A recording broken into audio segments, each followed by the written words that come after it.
it seems like the starting point with them is you got to try to attack their running game, 275 yards a game. And Yeah, it's really been impressive to watch on film. I mean, their offensive line and the scheme and the running backs, tight ends, those guys, they've done a tremendous job. So they're basically running the football right over people right now, and it'll be a tremendous challenge for us for sure. With Jaquan possibly probably out, Coach Campbell praised Zach a lot. How has he impressed you in filling in for him? Oh, he's done a good job. He's been doing a good job all year. He had a great spring, really good summer, and and if we we need to use him more reps than we have, that we will. And he's done a great job for sure. What was it during the spring and summer that made you really? I think learning the defense, and then he just plays so hard. If you watch him play, I mean, he plays with tremendous intent and attitude and effort. He's everything we talk about all the time. So he does all of those things, and then he's become he's kind of helped work to perfect his craft a little bit. He's worked hard to be good at the position that he plays. So give him a lot of credit, and like I said, if we have to use him a few more plays, we will, and we'll go from there. Is he an old school type of guy? We asked Mike Rose about it, I think, yesterday, and he just said, man, he loves to hit. Yeah, he loves practicing. He just loves football. Like, he just loves the game and respects the game, and the game's important to him, and, you can tell by the way he works. Are there quarterbacks, whether it's Delton or Duggan, I mean, is it similar with both of them, or is it different stuff if they bring one in?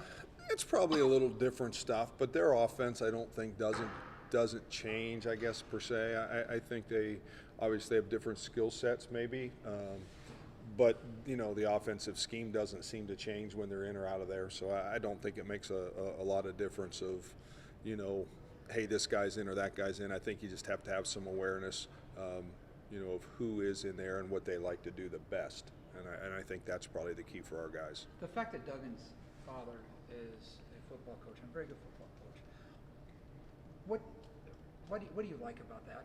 I mean, well, he's a coach's kid. I'm just using him. Yeah, You've got coach's kids. Yeah, he's a coach's kid, and coach's kids kind of get it.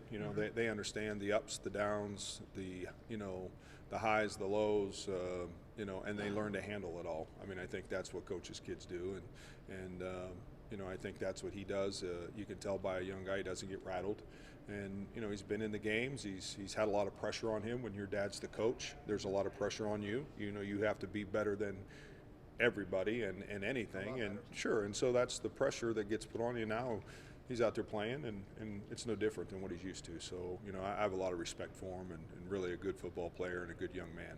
What are the challenges of TCU's running backs? They're both quite different. Well, they're really physical. It's interesting. Those guys, we were even talking today, those guys have, the weight room, physically stronger, faster, all of those things. So you can tell they've put in the work, and they're playing like it for sure. What's allowed your linebackers to have success with pressure? I think Mike said a lot of people should turn on the film, and a lot of it's going to be the defensive line creating it for them. But what's the combination of the linebackers and your D-line? Well, I think that's it. I think just the combination. I think those guys working together, and a lot of times the D-line is kind of penetrating, and everybody's kind of got them in their sights, and our guys have been able to, OV and Mike are good blitzers, and we always talk about it's not the blitz that you call, it's who you're sending, and it's always the blitzers, and those are the guys that make the difference, and those guys have a little knack for it. How long does it take you as a defensive coordinator to find out when a guy is the right guy to send on a blitz? A couple plays.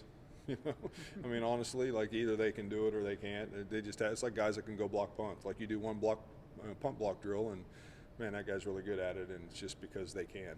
They can run in there and take the ball off the guy's foot, and it's just easy. And same thing with blitzers. I mean, they have the ability to figure out their way through it. They can see it all happening in front of them, and so it doesn't take very long. What's the top trait that you look for in a Mike?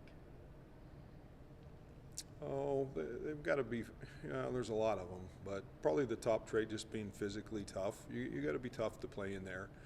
You're getting whacked at about every different direction, left and right and straight ahead and high and low and cracked. And so you got to be a mentally and physically tough guy, first of all, in there. Is your defensive system set up for those guys to have success, you think, just in the way, obviously those guys got to go out and make plays, Mm-hmm. but just the way you coach it, the way the system's organized, is it? Well, I set up think for them to- anytime, and I think, and I've said this before, in all of athletics, your guys down the middle got to be the guys like the second baseman and the catcher and the pitcher and the center fielder. It's no different. Those are the guys you need to have success. That's kind of in our defense in the 50 front, the odd front. Those are the guys that, they're the Mike, the nose, and the star. And so those guys have the opportunities because of some of the defensive, scheme of it. But really, those guys make their own plays. I mean, in all fairness. Coach Campbell said that it wasn't scheme when it comes to, I guess, getting stops on third down. What are you kind of seeing as maybe something that can fix that? Well, we were better. I think we were 6 out of 17 or so. So we improved last week. Just a couple of those, down the stretch. You hope somebody can tip the ball out or knock a ball down or get to the quarterback and just do some of those things. But I thought our guys, our guys played really hard. I thought our whole team competed, all the way to the stretch, and we had a chance on defense. And I've said it since I got here. We're going to be a special defense when everybody's counting on us to go stop them, and we stop them. And we've had a couple opportunities this season to do that, and we haven't got that done. But our guys are working to do that. In order to be really special, you have to do that, and that's what we're working to be. What have you liked through a third of the regular season about your defense in terms of execution and performance, and what areas? I like their intent. I mean, our kids they work really hard. I mean, if you're out there today, I mean, and on the sideline on Saturday, when it didn't look so good, our guys never even thought about it not looking so good. And that's what I appreciate the most about this group. And yet we've got to find some ways to make a play. We've got to get some takeaways again. We've got to give our team a chance to have success. And in order to do that, you got to get off the field. You got to get our offense the ball as many times as we can get it. And that's just good team football, and that's what we have to do. How do you plan on using Will McDonald Saturday? Probably, and just again, we've kind of moved him into the Leo spot 2 weeks ago. Took him out of the Sam, moved him into the defensive line. So we used him in the game at Leo last week. We'll use him this way, that way this week. Like getting him in on second and third downs if we can, but he was playing some first down stuff for us last week too.